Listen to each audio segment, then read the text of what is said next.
If a patient came to me and said, Dr. Messina, I just want to use one product, I don't want to use anything else, what would you recommend? Well, I would say that would have to be hands down a quality sunblock.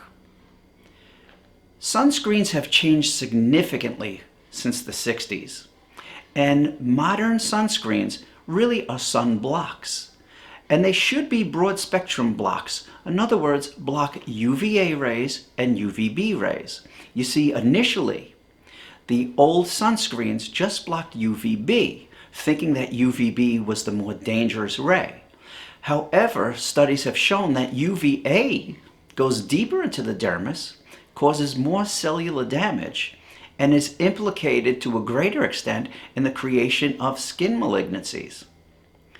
The American Academy of Dermatology then said sunblocks should be broad spectrum, covering UVA and UVB. And ideally, they should be a physical block. In other words, have zinc and/or titanium in the mixture. When you have that, you get a much more complete blockade of the harmful UVA and UVB light, as opposed to chemical blocks. It used to be that in order to get a high-quality, broad-spectrum sunblock that contained zinc and titanium, you had to go to the smaller designer brands, which were very expensive. However, today, companies like Neutrogena and CeraVe make very high-quality sunblocks that are readily available at local cosmetic stores, and they're a fraction of the price. I particularly prefer these larger brand products because a company like Neutrogena could put a lot more money towards research and development than a smaller designer brand. Patients always ask, what SPF would you recommend? Well, ideally, it would be somewhere between 15 and 50. Actually, 30 is all you really need. Once you start to go above 30, the actual degree of blockade is not that much better.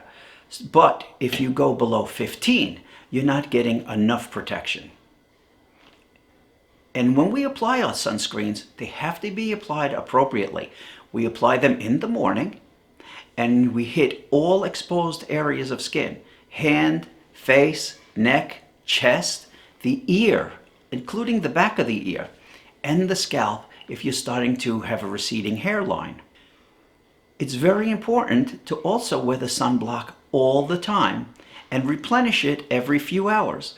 Now, you would think, why do I need it in the house? Well, because we get a lot of UV rays just coming through the windows. Look at this picture here. This fellow was a truck driver, and he got all these UV exposure from his driver's side windows. And look at the left side of his face. There's marked sun damage there and significant aging.